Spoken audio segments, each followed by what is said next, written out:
Untuk informasi lebih lengkap dan juga berita terkait bisa klik link di deskripsi dan juga jangan lupa untuk download aplikasi CNBC Indonesia di Play Store dan juga App Store. Dan yang paling penting jangan lupa subscribe ya.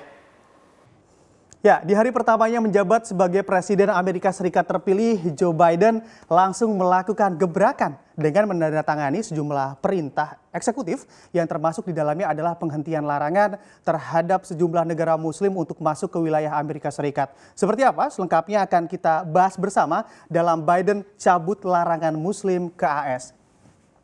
Tepat tanggal 20 Januari 2021 kemarin, Amerika Serikat resmi memiliki presiden dan wakil presiden baru, yakni Joe Biden dan juga Kamala Harris. Dan dari segala macam drama yang terjadi jelang pelantikan Biden dan Kamala, akhirnya pelantikan keduanya pun berlangsung aman tanpa ada kendala yang berarti. Bahkan di hari pertamanya, Biden juga langsung membuat gebrakan dengan menandatangani 15 kebijakan atau perintah eksekutif dan 2 kebijakan yang segera ditandatangani olehnya, sehingga total sebanyak 17 perintah eksekutif Biden siap untuk diterapkan di awal kepemimpinannya. Dalam perintah eksekutif tersebut, selain banyak mengarah pada penanganan pandemi COVID-19 yang masih terjadi di Amerika dan juga sejumlah perjanjian yang terlepas di era kepemimpinan Trump, ternyata terdapat satu perintah eksekutif Biden, yakni adanya arahan atau perintah untuk menghapus larangan perjalanan ataupun masuk ke Amerika Serikat untuk beberapa negara muslim di dunia. Walaupun memang sejatinya perintah eksekutif ini adalah suatu hal yang memang harus dilakukan oleh keduanya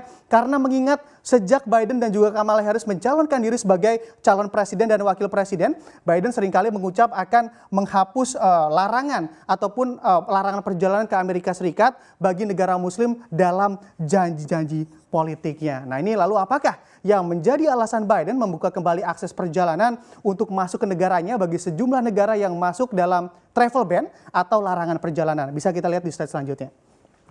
Nah, di sini berbicara terkait larangan perjalanan atau penghentian akses masuk ke Amerika bagi sejumlah negara, sebetulnya juga pernah mencuat ke publik pada awal kepemimpinan Donald Trump. Bahkan larangan ini juga menjadi perintah eksekutif Donald Trump, memang yang ditandatangani di awal masa kerjanya sebagai Presiden Amerika Serikat. Di awal dari 7 negara begitu yang ditutup ataupun dilarang masuk.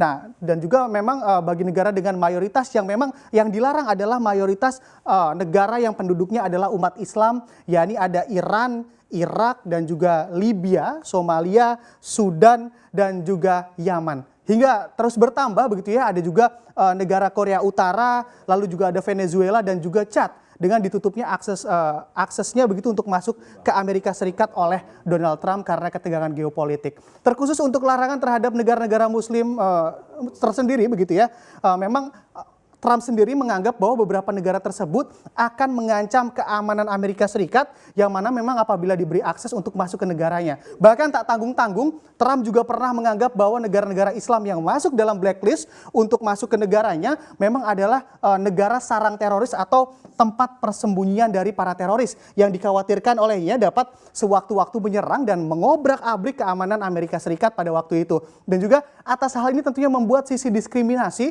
terhadap kaum muslim di Amerika juga makin menajam di masa kepemimpinannya. Nah, lalu bagaimanakah kondisi umat muslim yang menjadi kaum minoritas di Amerika Serikat? Bisa kita lihat di slide selanjutnya. Nah, di sini bisa kita lihat diskriminasi terhadap umat muslim ataupun warga muslim di Amerika Serikat ternyata memang benar adanya. Dan menurut survei yang dilakukan oleh Pew Research Center dan juga dipublikasikan oleh BBC Indonesia, memang menunjukkan bahwa hampir setengah dari warga muslim di Amerika Serikat mengaku telah mengalami diskriminasi di Amerika Serikat dan memang menyebut mantan Presiden Amerika Serikat Donald Trump adalah tidak bersahabat dengan umat muslim di Amerika. Dari survei tersebut juga menunjukkan hasil bentuk diskriminasi yang paling sering didapatkan oleh kaum muslim di Amerika Serikat adalah prasangka buruk yang tertanam di mayoritas warga Amerika Serikat terhadap muslim Amerika. Apabila kita sedikit mengingat ke belakang begitu ya, memang Amerika ini juga pernah mengalami tragedi buruk yang mana sangat memberikan duka mendalam bagi negaranya karena aksi terorisme yang sadis dan membuat keprihatinan dunia. Bahkan aksi teror tersebut adalah tragedi 9 September tepatnya di tahun 2001,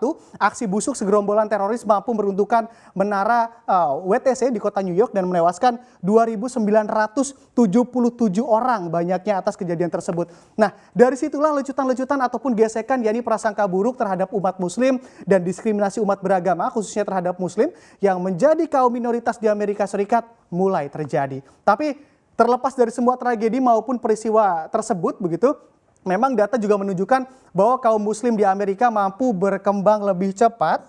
Memang di sini atau bahkan diproyeksikan jumlahnya terus bertambah dan memang menyalip jumlah kaum Yahudi yang memang pada saat ini menjadi kaum terbanyak nomor 2 di Amerika Serikat dan juga diproyeksikan muslim ini bakal menyalip kaum Yahudi di tahun 2040 dan hal ini juga banyak dipengaruhi dari fakta yang memang menunjukkan bahwa sejak tahun 2011 jumlah penduduk muslim bertambah hingga 100.000 orang per tahun. Nah, ini penambahan jumlah kaum muslim di Amerika tak lain juga karena tingkat kelahiran yang tinggi di antara umat muslim sekaligus bertambahnya warga muslim yang memang datang ke Amerika dari luar negeri. Dan memang dengan kepemimpinan Biden saat ini diharap dapat menghilangkan segala diskriminasi umat beragama di Amerika Serikat. Dan kita ketahui pula Biden memang menjadi presiden yang vokal terhadap isu-isu rasial di negaranya. Lalu apa saja sentimen rasial yang akan dihapus di masa kepemimpinannya bisa kita lihat di slide selanjutnya.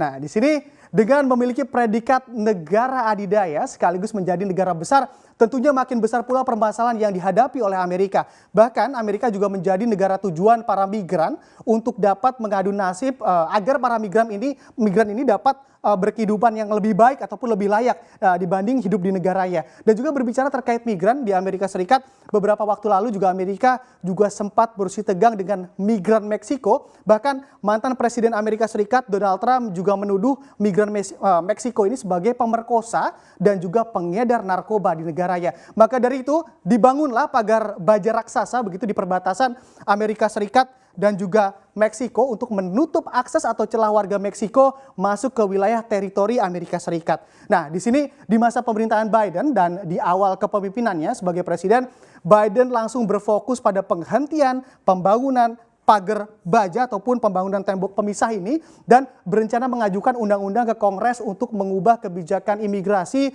dan memberikan kewarganegaraan bagi jutaan migran tanpa dokumen yang tinggal di negara tersebut. Dan juga gebrakan Biden selanjutnya terkait sentimen rasial adalah memang Biden juga fokus pada diskriminasi orientasi seksual di negaranya. Dan bisa kita lihat di sini juga dirinya juga pernah menyebut bahwa diskriminasi orientasi seksual adalah suatu tindakan yang ilegal atau tidak diperbolehkan di masa kepemimpinannya. Nah, ini bahkan beberapa orang dalam kabinetnya juga diketahui gay dan juga transgender dan maka dari itu tentu hal ini juga diprediksi akan memberi ruang yang lebih besar lagi bagi para kaum LGBT ini untuk berperan dan jauh dari diskriminasi di Amerika Serikat. Nah, ini juga bagaimana menurut Anda? Dan selain itu isu rasial yang lain yang juga ditunjukkan oleh Biden adalah paling nampak ingin dihentikan oleh Biden adalah terkait adanya kulit hitam dan kulit putih di Amerika Serikat yang sempat membuat kericuan pula beberapa waktu lalu. Maka dari itu Biden juga membuat program untuk meningkatkan kesetaraan dengan melakukan tinjauan kembali terhadap kebijakan yang dikeluarkan Badan Federal, misalnya membuat analisis anggaran dari uang federal yang akan didistribusikan secara merata ke komunitas kulit hitam dan kulit putih di Amerika Serikat dan tempat lain yang membutuhkan. Dapat disimpulkan pula tentunya setiap kebijakan yang dikeluarkan pasti memiliki tanggapan yang pro dan kontra dari setiap masyarakat. Kita semua tentu berharap semoga segala kebijakan baru Amerika ini yang dicetuskan oleh Biden dan juga Kamala Harris turut mendukung kemajuan Amerika Serikat dan negara-negara lain di masa depan.